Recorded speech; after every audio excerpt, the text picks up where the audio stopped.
This is Lab 2, Motion of a Falling Object.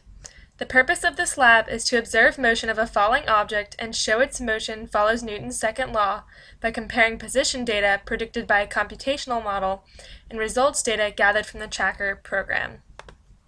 In the last lab, we analyzed an object moving at a constant velocity to find that the net force equals 0.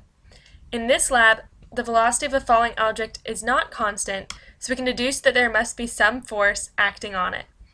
Those two forces are the weight force and the drag force.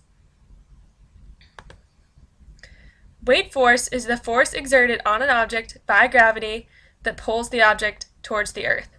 To get the weight force, you can multiply the mass of the object times the acceleration due to gravity, and because the object is in free fall, falling downwards, multiply it by negative j hat to get the negative y direction. The turbulent drag force is the force that opposes the object's motion through the air. The drag depends on the velocity. The greater the velocity, the larger the drag force. B is the drag coefficient, which is directly related to the surface area of the object. The greater the surface area, the greater the drag is. For my physical model, I observed the falling motion of a crumpled piece of paper.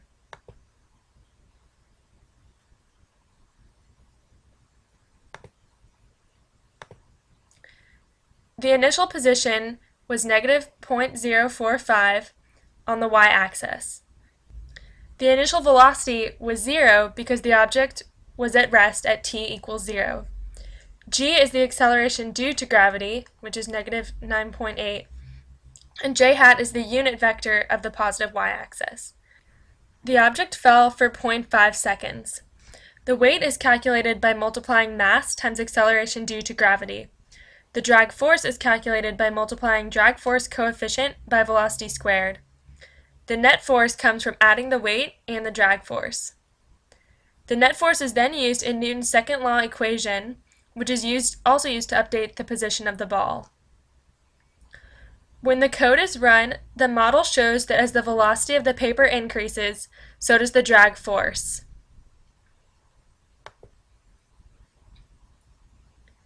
In the code for the model without drag, the only difference is that the drag coefficient equals 0 and the drag force is taken out of the equation, so the net force equals the weight force. Here's the graph comparing the observed data to both models. As you can see, the lines from the models are very close. This shows that my experiment was successful. The differences in the lines show the effect of the drag force. The data from the experiment is a bit off from the data in the models. This could be caused by a small calculation or calibration errors in tracker, or any factors that were not accounted for, such as air density. Examine velocity versus time predicted by models. Which predicts a terminal velocity?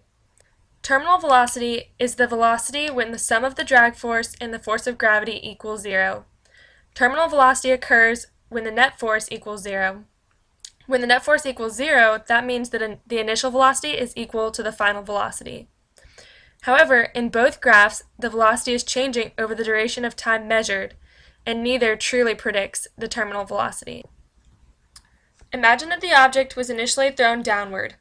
Would the terminal velocity in this case be the same or different from the case where the same object was initially dropped from rest? Using Python, I plotted both scenarios on the same graph. In the first scenario, the initial velocity equals 0, and in the second scenario, the initial velocity equals negative 5. After 2 seconds, both objects approached the same terminal velocity, so it did not matter that the initial velocities differed. The terminal velocity is the same because it is dependent on the mass and the surface area of the object. Since none of that is changing, the terminal velocity is the same and is reached at the same time.